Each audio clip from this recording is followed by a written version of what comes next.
Hoje você tem mais tecnologia, você tem melhores treinamentos, melhor recuperação dos atletas, melhor monitoramento e mais gente querendo ser jogador, ou seja, a mão de obra aumentou, a demanda. Não tem lógica esse talento ter desaparecido. A gente ou está olhando para o lugar errado, ou está preso a uma memória afetiva que está poluindo o nosso olhar para entender que o esporte nunca foi tão bom.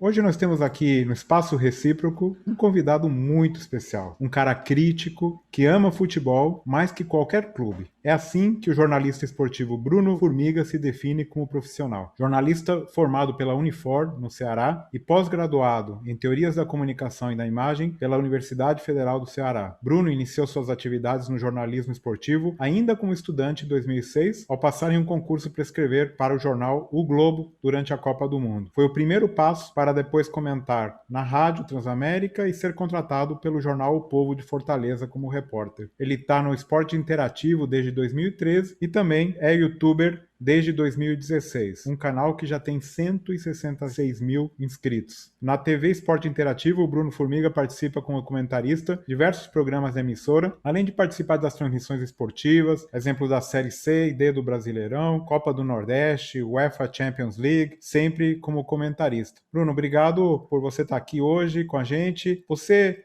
se autodenomina um chato com carisma. Pode nos explicar por quê? Vamos lá. Primeiro, obrigado, né, Marcelo? É uma honra estar aqui, assim, algo que, de fato, eu nunca tinha planejado, né? Assim, estar batendo esse papo olho no olho com alguém tão renomado e responsável por tantas outras formações, né? Ou seja, um canal que já teve aí, Tabata Amaral, Karnal, e tô eu aqui no meio dessa galera. Tipo o Douglas, lateral do Barcelona, quando foi campeão da Champions, né? Você tinha lá Messi, Suárez, Neymar, Daniel Alves, não sei quem, e o Douglas, ele tava lá.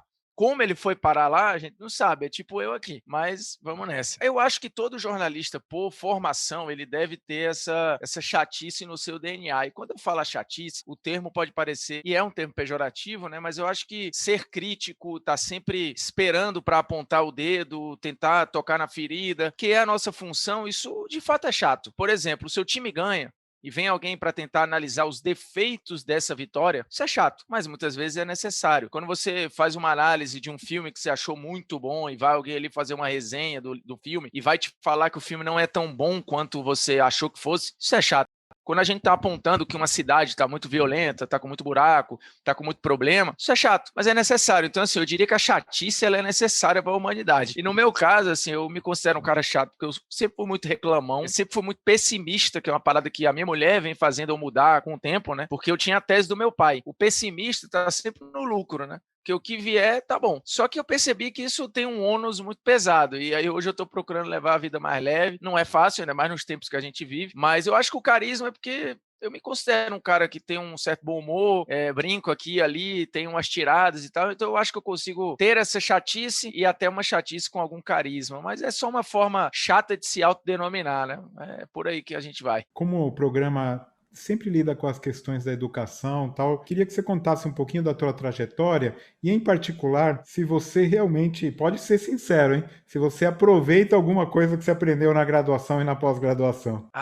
Isso é bom demais de tocar. Eu diria que 90%. Muita coisa mesmo, assim, eu tenho um curso, né? Um curso chamado Assista Futebol como um Profissional. Não é um curso para formar nenhum comentarista, não é para formar jornalista, não é para formar treinador. A minha ideia é dar uma experiência nova para quem quer ver o jogo. É como se eu fosse um fã de cinema e tivesse a fim de fazer um curso de direção de arte, de fotografia. Eu não necessariamente vou virar um diretor, mas eu vou passar a ter uma nova experiência com o curso. É isso que eu prometo e é isso que eu entrego. Então, assim, tudo que eu levo, e eu sempre falo isso para os alunos, eles perguntam, me dá uma dica para eu ser comentarista. Porque a garotada hoje ela quer sair da faculdade ou até pular a faculdade e já analisar, como se a opinião pura e simples já bastasse, né? Só que, assim, não é as opiniões que formam argumentos, são os argumentos que formam opiniões que são em cima de fato. E a galera hoje está meio desacostumada a pegar e construir esses fatos para embasar uma opinião. É tudo muito na auto-verdade. E a faculdade, assim, é óbvio que muita coisa mudou. Eu fiz faculdade com câmera de filme, câmera preto e branco, você não tinha as redes sociais hoje explodindo. Hoje ela é um nicho de profissional, né? Você tem cara que sai para trabalhar com rede social, para trabalhar em canais de YouTube. A minha formação ainda era muito tradicional, tradicional, para jornalismo impresso, para TV, você tinha um mercado muito focado, mas eu lembro muito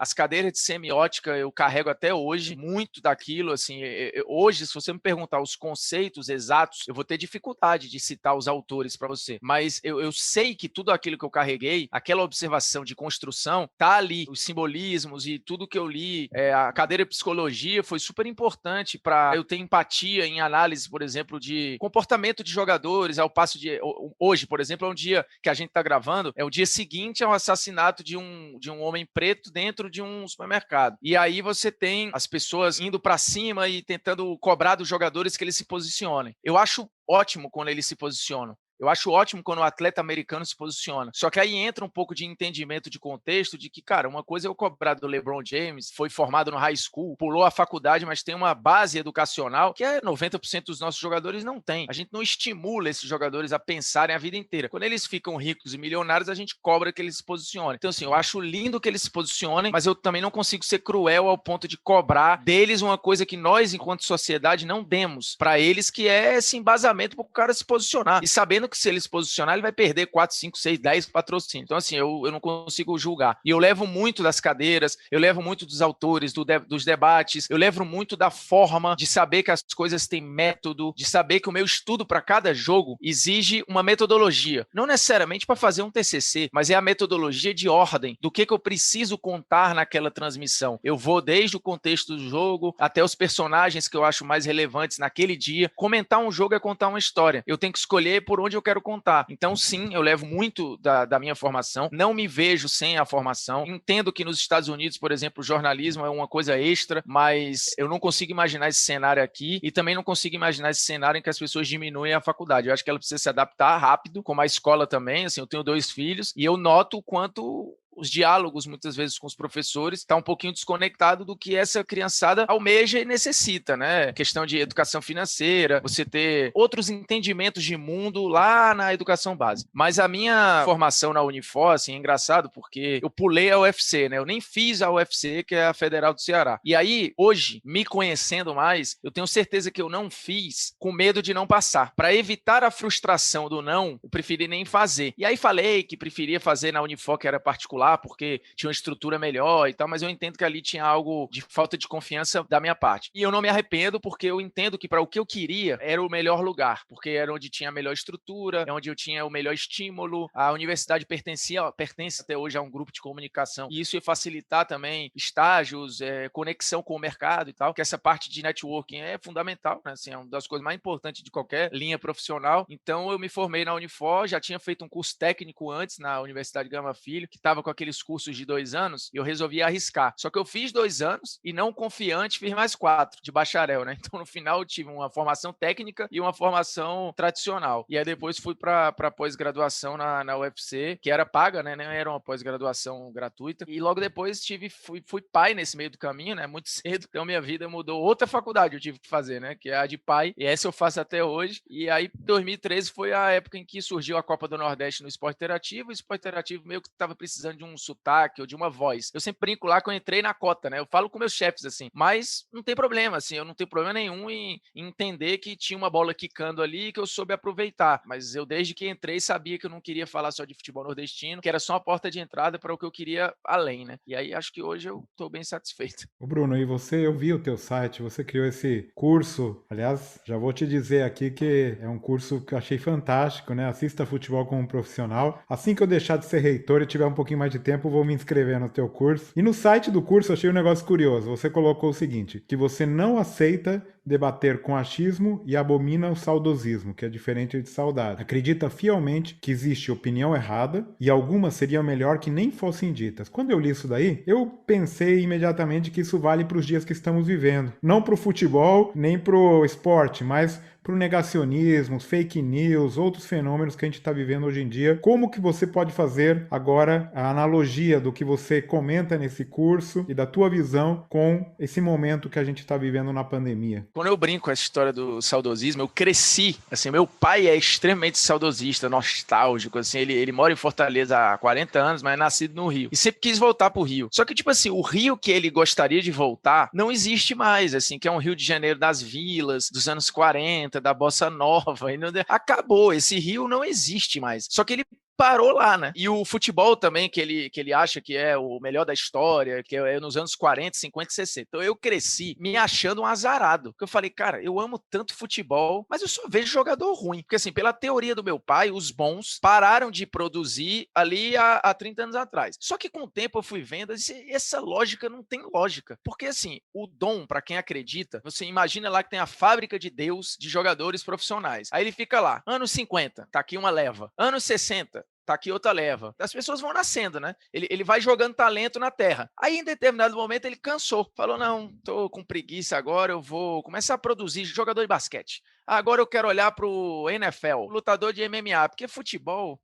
Cansei, não estou mais afim desse esporte. Só que hoje você tem mais tecnologia, você tem melhores treinamentos, melhor recuperação dos atletas, melhor monitoramento e mais gente querendo ser jogador, ou seja, a mão de obra aumentou, a demanda. Não tem lógica esse talento ter desaparecido. A gente ou está olhando para o lugar errado, ou está preso a uma memória afetiva que está poluindo o nosso olhar para entender que o esporte nunca foi tão bom. E aí tem uma coincidência. Todo mundo que tem esse argumento está ali na faixa dos 30, 40, 50 anos, que é a época que chegam os boletos, as responsabilidades, que o futebol deixa de ser só uma diversão e passa a ser uma coisa diluída em outras obrigações da vida. Então é natural que as suas ótimas memórias estejam ali com 13, 14, 15 anos. Mas ela é uma memória afetiva, que pode estar poluída com uma porção de coisas. Porque se você for parar pela lógica, eu entendo que os seus ídolos estejam lá, deixa eles quietinhos. Mas falar que hoje não tem mais jogador bom é você negar a memória da galera de hoje, que está produzindo memória com esses caras de hoje. É como se o teu filho e o meu não tivessem direito de achar que o Messi é o Pelé deles. Mas ele é. Do mesmo jeito que o Pelé foi o Pelé para a sua geração, para do meu pai, mas antes dele tinha o Puskás, o Di Stéfano, o Leônidas,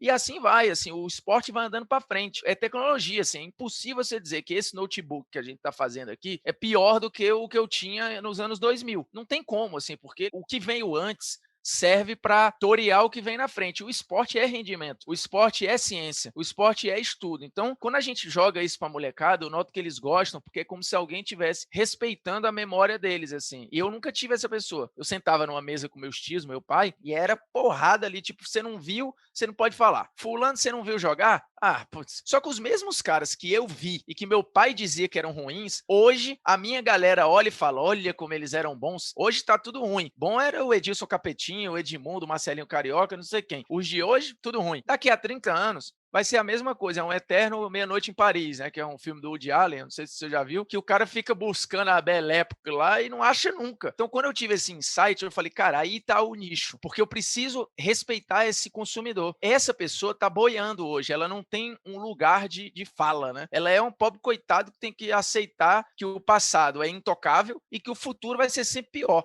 Pô, isso é muito depressivo para quem gosta de futebol. E tem a questão do achismo também, né? Que muita gente vai falando sem mínimo, né? Ponto, é isso, porque aí chega nesse outro ponto. Você quer discutir? Vamos discutir. Por que o jogador de hoje é pior? Aí ele, não, hoje não tem mais craque. Aí eu falo lá, cara, vamos lá. Hoje o campo diminuiu na prática, né? Porque é um jogo mais jogado, mais rápido, o jogador é mais físico, então ele tem que pensar mais rápido. Se o cara tem que pensar mais rápido, você concorda que tudo isso para fazer é mais difícil. Aí o cara, concordo. Então dar um passe hoje é mais difícil, né? Aí o cara, e o Xavi termina um jogo com 90% de passe certo, 100% de passe certo, como já aconteceu. O Toni Kroos acaba um jogo da Champions com 98% de passe certo. Esse cara não é craque, esse cara não é bom. O Messi tá aí há 15 anos jogando no mesmo nível. Quando é que você viu um jogador há 15 anos mantendo o mesmo nível? Aí fala do Pelé, tem um abismo, ninguém, Cristiano Ronaldo e Messi. O que a gente tá vivendo é muito especial. Aí eu vou na outra coisa, falo, bicho, vamos lá. Eu respeito o seu argumento do futebol não presta, tá, mas vamos lá. Quem é o melhor nadador da história? É o cara, Phelps. Melhor corredor? Bolt. Quem são os melhores tenistas? Aí o cara fala, tem um que vai gostar do Djokovic, outro vai gostar, mas os três estão hoje. Jogador de basquete, aí o cara fala, é o Jordan. Mas beleza, o Jordan é dos anos 90. E nos Estados Unidos, onde eles não têm muito esse apego, se permitem discutir. Aí o cara fala do LeBron, fala do Kobe. Putz, não é estranho que só o futebol tenha esse fenômeno do parou no tempo? Não é estranho, sendo o esporte mais popular celular o que tem mais gente praticando, o que talvez tenha dado o maior salto tecnológico e científico, e o talento ele desapareceu. Talvez o problema não esteja com o seu olhar. Aí o cara começa, e ele senta e fala, putz, é mesmo. Aí você já tem uma porta de abertura para começar a mostrar os dados, o mapeamento, a falar, cara, eu tô dizendo que esse cara joga muita bola, por isso aqui, ó, tá vendo o mapa de ação dele? Olha o quanto ele percorre no campo, olha a quantidade de passes certos, olha as chances que ele gera. Então, tipo assim, contra esse dado, aí ele fala, mas eu não tô vendo isso. Eu falo, amigão, mas aí desculpa, tu tá passando o jogo no celular, o jogo tá rolando, tu tá no celular, tá vendo o jogo tomando cerveja e comendo amendoim. Você quer ter a mesma percepção que o treinador, que eu, que, porra, tô 100% focado no jogo, aí você começa. E quando eu brinco da história do opinião errada, é porque, assim, é uma coisa meio autoritária, né? Mas é uma brincadeira para falar, bicho, o fato de você dizer é a minha opinião, não necessariamente te protege de estar falando uma coisa bárbara. Do ponto de vista, eu acho que a Terra é plana. Tem gente que acha isso. Mas desculpa, o cara não pode achar. Você fala, democraticamente, ele pode achar. Cientificamente, ele não pode. É simples. Então, assim, essa é uma opinião errada. No afã de ser do contra ou de questionar, né, que hoje está na moda, vamos questionar tudo, vamos questionar não sei o quê, o cara mete uma dessa. E você tem um governo inteiro que vai nessa sustentação, né, que os caras vão na auto-verdade e seguem. Então, isso é muito perigoso. Eu brinco muito, eu uso muito o futebol como ferramenta para tentar falar com essa galera, já que o público é mais adolescente, jovem e ali na faixa até os 35 mais ou menos, é mais com a galera que eu me comunico, para mostrar que, cara, até no futebol, você tem um lado da razão. Eu não quero tirar de você a paixão de ver um jogo de futebol. Nunca. Mas você precisa entender que a sua paixão não vai mexer com a performance, não vai mexer com o objetivo que é ganhar, não vai mexer com o treinamento do cara, com o foco do cara. Isso não vai se alterar, porque o esporte, existe um choque entre o entretenimento e a performance. A performance é feita de repetição, de ciência, de treinamento, de dados, e a paixão quer cobrar desse cara só o lado lúdico. Mas desculpa, às vezes ele vai entregar, às vezes ele não vai. E aí por aí a gente vai, sempre batendo nessa tecla. Justamente eu faço uma analogia semelhante. Eu uso às vezes para ensinar ciência e pseudociência, eu uso o futebol. Por mais paixão, às vezes crença que você tem, eu sou um exemplo vivo. Eu sou torcedor do Guarani de Campinas, eu sou bugrino. Por mais que eu tenha paixão pelo time, eu posso reconhecer que ele não está nos seus melhores momentos. Eu posso ser crítico, realmente entender que alguma coisa não está acontecendo bem. Muita gente, no caso da ciência, deixa a ciência de lado para deixar simplesmente a crença. Acredita numa coisa tão fortemente que não conseguem enxergar a realidade. Essa questão da crença, que é uma boa deixa, porque o futebol e a religião têm coisas muito parecidas, né? Vai ter alguém que mude de religião na vida? Vai, assim, mas não é uma coisa comum. Vai ter gente que vai deixar de crer, vai ter gente que vai passar a crer. Mas um cara que troca de time é muito difícil, né? Assim, é uma coisa rara. Então você tem ali algo quase dogmático, né? Assim, eu preciso odiar o meu rival, eu preciso usar tais cores, eu preciso admirar tais figuras. Não por acaso o aniversário do Zico é tratado para o torcedor do Flamengo como um Natal. E fazendo essas analogias, a gente vai entendendo que você tem aí, o Maradona é chamado de Deus para os argentinos, o Messi tem essa mesma brincadeira, são quase entidades intocáveis lá. Então é muito difícil quando você tem um papel crítico e racional diante dessas entidades, né? É como se você tivesse um jornalismo religioso. Você imagina o quão difícil deve ser para um jornalista cobrir o dia a dia do Vaticano, pô. Os caras que denunciaram os assédios e tal, é uma coisa muito difícil, porque você está batendo de frente e expondo para várias pessoas que creem, e a fé é basicamente isso, né? É quase a torcida.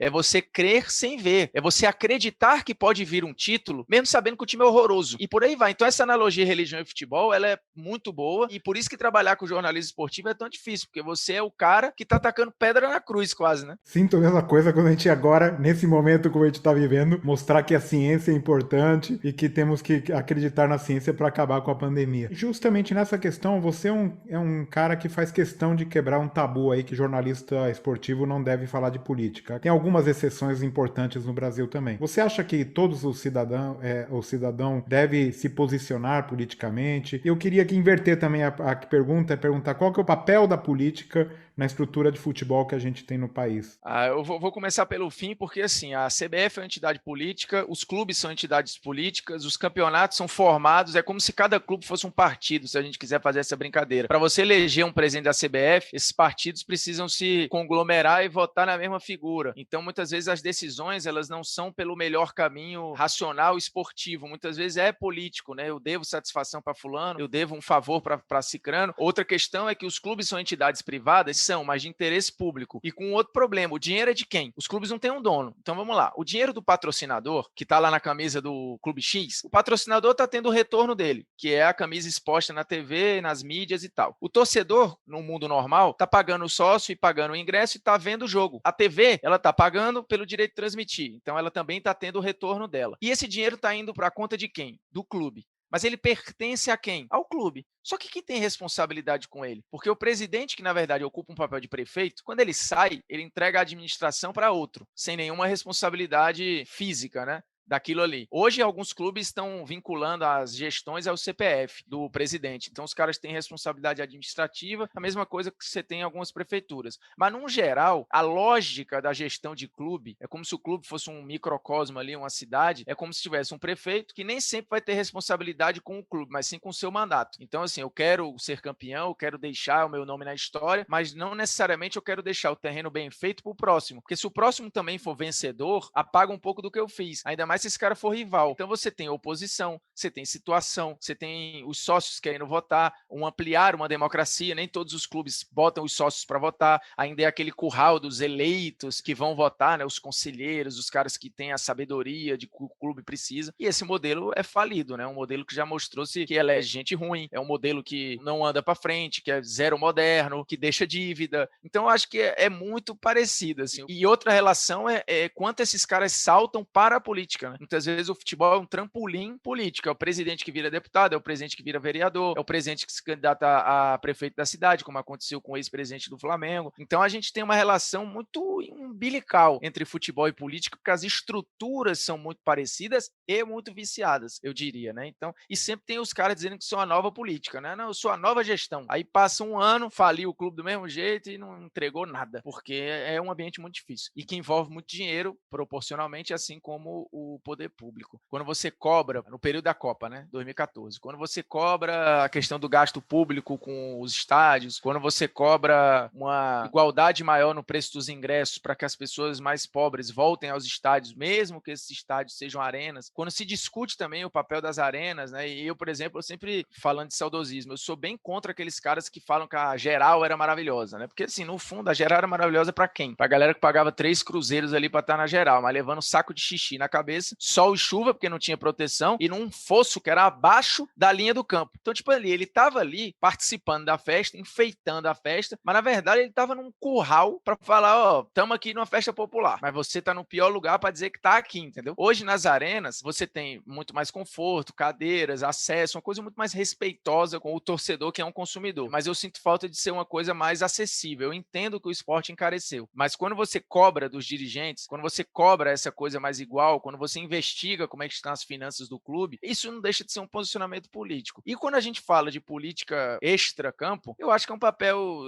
cívico natural até do jornalista, eu acho, porque eu trabalhei anos em redação de jornal, cansei de cobrir a eleição quando eu estava emprestado do esporte para a política, ou o carnaval, então você acaba lidando diretamente com o poder público. Eu acho que eu não consigo não me ver fazendo. Eu entendo os que não fazem, porque na verdade, assim, Marcelo, hoje, assim, neste momento exatamente, você se posicionar contra as barbaridades, por exemplo, que o presidente fala, eu acho que não é mais nem uma questão política, assim, é uma parada quase cidadã mesmo, porque são coisas que vão além de direita, esquerda, economia, política e partido, é uma parada quase que ética, né, é uma coisa moral. O cara tá ferindo a mim, por exemplo, e aos meus filhos, de uma maneira umbilical, quando ele fala certas coisas de intolerância, de que a minoria tem que se adaptar à maioria, ou se não some, algumas paradas como ele falou lá no Maranhão, a piadinha homofóbica com o pessoal de São Luís. Então, assim, são coisas que não tem a ver com política, porque, na verdade, a gente tem um grande tiozão de bar que assumiu a presidência da República, né? Esse é o problema. E ele representa uma parcela da população que eu acho que precisa ser conscientizada. Ele não tem salvação, mas as pessoas que ele influencia talvez tenham. O grande problema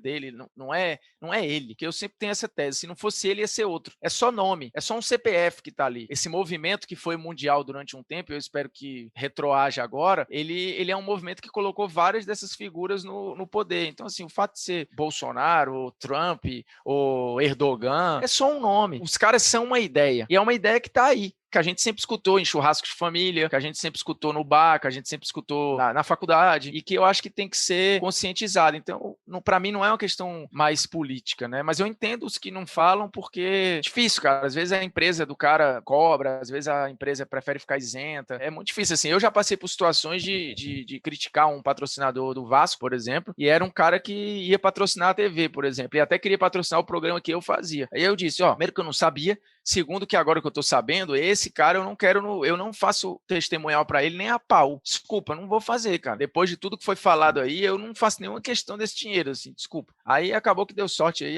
não rolou e eu não precisei desse problema, mas é isso. A gente já tá indo para o final, mas eu tenho uma curiosidade incrível, porque eu gosto de assistir, como muitos brasileiros, mesas redondas para debater futebol, depois aquele domingo à noite, aquele programa infinito que pode falar de um lance por meia hora, 40 minutos. Por que o brasileiro, você que vive nesse mundo, por que as pessoas gostam tanto dessas mesas redondas cheio de achismo? A pergunta consequente é, já que todo mundo gosta, não seria bom estender essa prática para outras áreas, como a ciência, a educação? Seria possível, você acha? Eu acho, mas eu acho que ia passar muito por linguagem, por pautas, porque aí está o X da questão. Os programas que fazem mais sucesso, por exemplo, Fox Sports Rádio. Primeiro, respondendo por que gostam tanto, porque essas pessoas fazem isso na prática do dia a dia. Elas discutem com os amigos, elas discutem no bar, elas discutem no trabalho, e quando você vê, você está ali meia hora, 40 minutos discutindo quem foi melhor, o Djalminha ou o Luizão, se o Guarani de 94 foi mais encantador do que o Guarani dos anos 70. Acho até que nem tem essa polêmica, mas estou só jogando aqui na mesa quem tem a torcida mais legal, se é a Ponte Preta, se é o Guarani. Essas discussões, elas saem da vida para o estúdio, não é o contrário. Então, eu acho que o estúdio refletiu só uma coisa que as pessoas notavam no dia a dia. E os programas mais populares não são os mais professorais.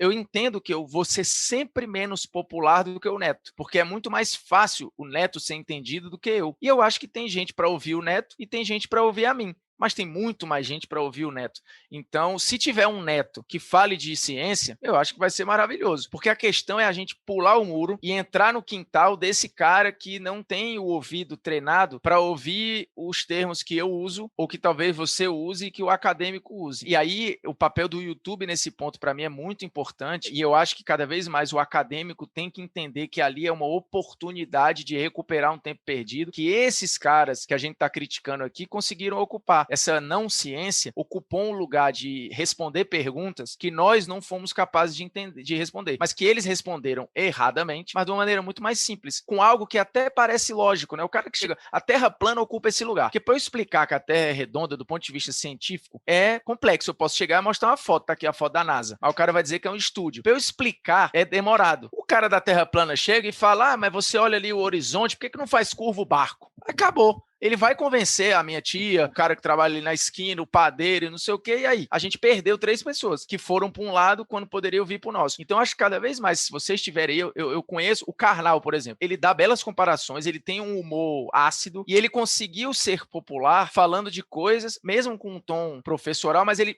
chegou a um monte de gente que precisava. O Felipe Castanhari, eu sei que tem muita crítica ao Castanhari, a algumas coisas que ele faz e tal, mas, por exemplo, o meu filho assistiu a um vídeo dele de 1h30 sobre o Holocausto no YouTube. Mas o meu filho não leria um livro de 300 páginas sobre o Holocausto, mas ele viu o Castanhari. Então, cara, eu acho que o melhor caminho é a gente pegar o Castanhari e moldá-lo de um jeito que ele consiga falar com as pessoas, explicando ciência, que é o que ele tenta fazer, né? E você e outros docentes e outros professores que consigam ter uma linguagem mais, não é jovem, é fácil, para as pessoas entenderem. Como eu falei, se a gente tiver um neto da ciência, um neto da sociologia, eu não tô concordando com o Neto não, tá? Mas ele chega nas pessoas, o jeito que ele fala, chega. O jeito que ele fala atinge, converte. E é isso que a gente precisa, né? Bruno, queria que você recomendasse pra gente um livro, um podcast, uma série ou um canal do YouTube, ou tudo que você lembrar aí nesse momento. Vou fazer tudo isso. O primeiro está aqui, Futebol, ao Sol e à Sombra, do Eduardo Galeano. Esse livro é muito importante para mim. Ele não é um livro de ciência, é um livro de crônicas, mas é talvez o livro mais bem escrito que eu já li sobre futebol. É pequenininho, Futebol, ao Sol e à Sombra. Ele fala do Maradona, ele fala do goleiro, ele vai falando de coisas por coisas de uma maneira bem lúdica e tem frases que são maravilhosas, assim, quando ele fala do Maradona, e ele como uruguaio é um grande fã do Maradona, apesar do Maradona ser argentino, e ele mete o Maradona foi o melhor do seu tempo, apesar da droga e não por causa dela. E assim, é uma coisa tão simples, mas que bate muito na galera que fala, Maradona também só foi bom porque cheirava. Aí eu falo, bicho, Sabe quanto tempo dura uma onda de cocaína?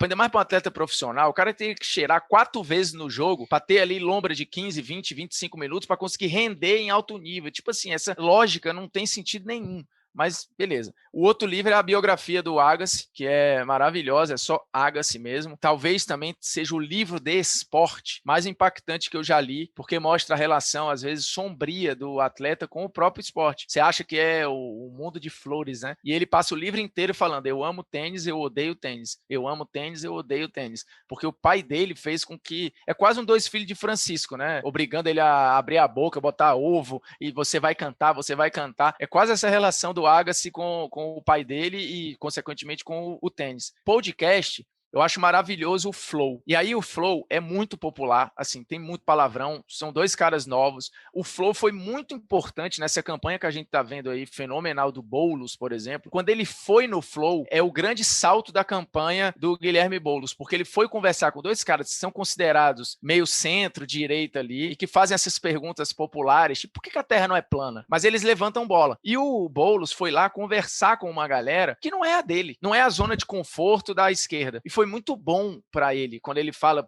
sobre invadir casa, quando ele explica que não é nada disso que o movimento faz, chegou e viralizou de uma maneira maravilhosa. Recentemente ele conversou com 2 ex-atletas de MMA, por exemplo. O Flow, na verdade, não tem uma lógica, ele vai conversar com gente de todo tipo, mas são conversas de 2 horas e meia, que são maravilhosas, assim. Tem uma conversa com o Gaules, que é um streamer. O Gaules hoje é o cara que faz mais sucesso na Twitch, que é uma espécie de YouTube. O Gaules já teve depressão, o Gaules já quis se matar, o Gaules tem uma história de vida absurda. E hoje ele é o maior caso de empreendedorismo digital, talvez, no mundo dos games, e provavelmente seu filho conhece, porque é um cara hoje que tem direito de transmissão de evento de game, mais do que o Sport TV, por exemplo. Ele sozinho. Então a conversa dele, assim, o que ele fala de empreendedorismo, ele já trabalhou no Itaú, ele já trabalhou na Samsung, e ele usou tudo isso para o negócio dele, depois de ter passado por muito problema pessoal. É maravilhoso. E canal do YouTube, eu acho que tem vários, assim, vários.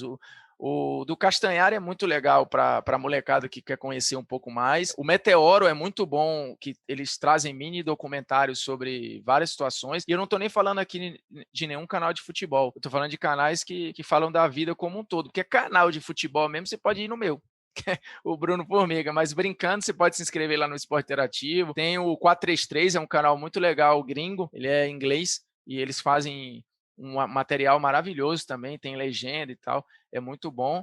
Eu sempre falo assim, o jornalismo para mim não está em crise, ele nunca foi tão amplo, né? Você tem muita gente produzindo, você tem muita gente investigando, você tem muita gente fazendo coisa boba, coisa ruim, coisa excepcional, e é muito mais do que a gente tinha de acesso. É muita discussão além do que a gente tinha. Então, basta saber procurar. Vai ter muita coisa lixo? Vai. Mas vai ter o Terça Livre? Vai. Mas vai ter, em compensação, vai ter o Karnal na palma da minha mão, assim. Coisa que eu não tinha quando eu era mais novo. Então, viva a internet. Muito bom. Bruno, para finalizar mesmo agora, um ping-pong rápido para você nos contar um pouquinho a sua melhor lembrança e a pior lembrança da graduação. A melhor lembrança da graduação, rapaz, eu acho que foi minha mulher, porque eu conheci minha esposa na faculdade, né? Ela era minha companheira de sala. Nós engravidamos na faculdade, né? Ao mesmo tempo, ela pode ser considerada uma melhor e uma pior lembrança. E quando eu digo pior, é porque foi toda a tensão desse mundo que estava se abrindo para mim. E eu não consigo dissociar a graduação desse momento pessoal de vida, porque é uma coisa que eu vou lembrar sempre. Mas se for para falar especificamente da graduação em si, eu acho que uma coisa que é uma lembrança muito ruim para mim, e aí eu já era pai, era quando eu tinha que ir para a faculdade de manhã, para o trabalho à tarde e para a faculdade de História à noite. Eu acabei não me formando em História, né? Eu parei na metade. Me arrependo até hoje que eu queria ter terminado. Mas esse dia preenchido com obrigações, eu não tinha vida, né? E essa é uma lembrança muito agoniante. Eu me arrependo de ter vivido menos DAE, vivido menos Olimpíadas universitárias,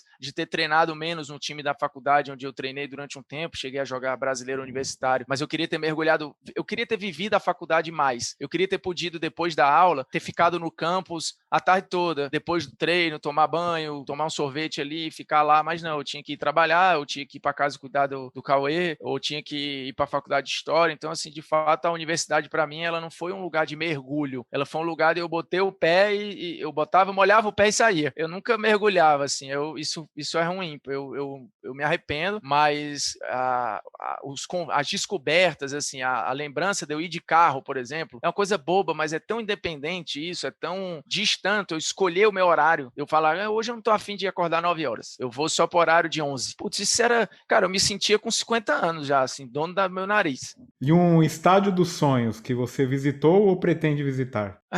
O estádio dos sonhos. Eu queria ir ao Camp Nou cheio. Eu já fui ao Camp Nou, mas não em dia de jogo. Eu queria ir ao Camp Nou, queria ver o Messi lá. Inclusive, em março, é aniversário do Cauê, do meu filho de 15 anos. Eu tinha prometido a ele que a gente ia para Barcelona. Só que aí tá com essa pandemia que a gente não consegue saber. Primeiro que tá na pandemia do coronavírus e do eurovírus, né? Porque com o euro a quase R$ 7 tá enrolado. Eu até já falei com a minha mulher hoje. Falei, seguinte, se tiver de pé essa ideia, acho que dá para ir só eu e ele.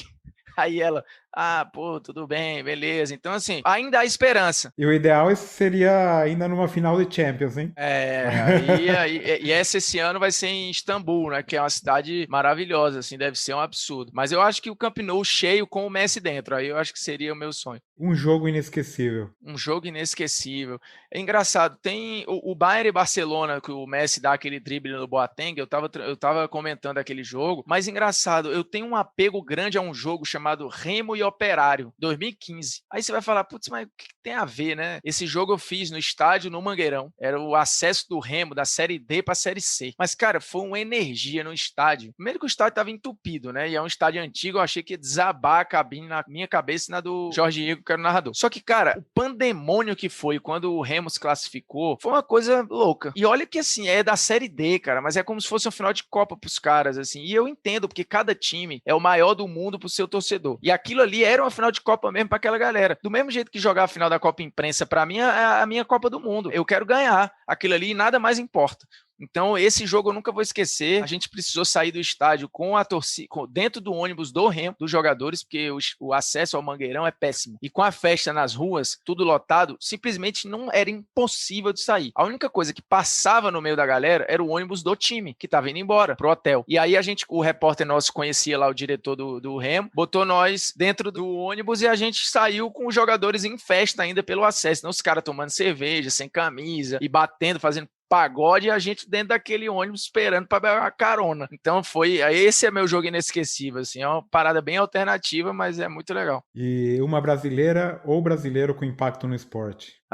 Assim, uma brasileira, eu acho que a Marta, ela tem um papel muito relevante no esporte, porque ela mostra que é possível, assim, acho que ela é uma porta de esperança para várias mulheres, o fato dela ter comprado algumas campanhas de feminilidade no esporte, no futebol, foi muito legal, né? Ela fez propaganda da Avon ou da Natura, não lembro agora, de batom. E eu acho a história da Marta maravilhosa, cara. Eu vou falar um hoje, eu não queria nem ir para antes, eu quero ficar no hoje. E aí, eu vou falar do Neymar, mesmo sabendo que gera uma polêmica danada, mas assim, o Neymar ele tem uma comunicação com o seu público que é muito especial e particular, assim, ele tem um impacto. Ele faz as crianças sonharem, ele entrega uma mercadoria lúdica e rara, e ao mesmo tempo ele consegue estar presente na vida dessas pessoas diretamente, assim, na rede social, com uma linguagem que é muito acessível. Eu sei que é um personagem que tem questões controversas, que muitas vezes passa a impressão de ser mimado, de fazer coisas que são fora do aceitável. Mas quem no lugar dele não faria, né? Eu acho que ele é um personagem comum, ele é um cara comum.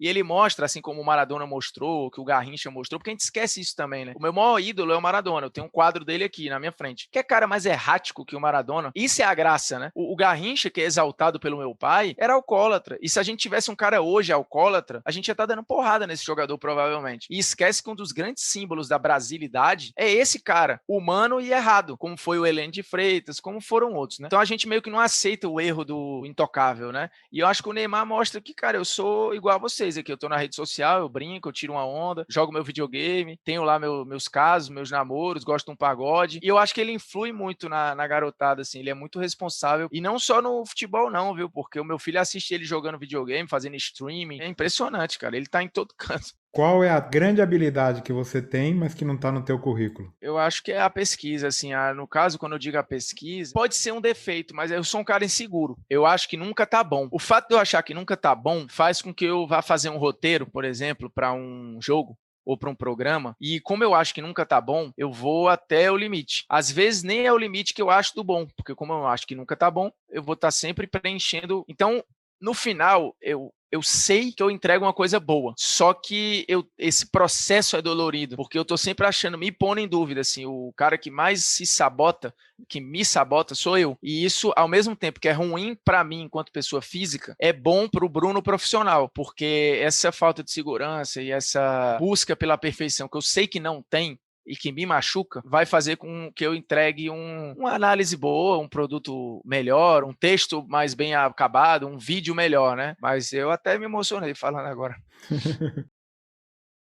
Obrigado, Bruno. Obrigado pela conversa, muito agradável. Eu desejo para você um grande sucesso, uma boa trajetória de vida para você daqui para frente e muito obrigado pela pessoa que você é. Eu que agradeço, assim, eu às vezes me emociono fácil também, porque se eu conversasse com o Bruno universitário, ele ia querer estar exatamente onde eu tô. E assim, quando você sonha é fácil, né? Sonhar é mole, assim, você sonha, eu quero isso, quero isso. Conseguir não é o processo, não, assim, porque o processo é natural, ninguém tá toda hora achando, oh, eu tô perto do meu sonho, eu tô fazendo, a vida não é um filme, né, um roteiro e tal. Mas quando você chega lá, desfrutar disso é difícil, porque é viver o presente, né? Você fala, cara, eu consegui, você. Ah, mas tem o amanhã, né? Minha vida não acabou, assim, tipo, não encerrou o capítulo e acabou. Mas é legal eu saber que, putz, hoje eu tô aqui conversando com você, quando eu estaria, né? Quando é que eu ia importar para falar para um cara que, putz, já ouve tanta gente, já fala com tantas pessoas, já falou com caras que são muito maiores que eu e tal. Então, acho que isso é bacana, assim. E essa parada do o quanto a minha fragilidade pessoal, às vezes, de insegurança, de sempre duvidar de mim mesmo e tal, faz com que eu seja um profissional bom, assim. Então, é ruim porque eu fico nesse choque, né? Muitas vezes, mas é isso. Muito bom, muito obrigado.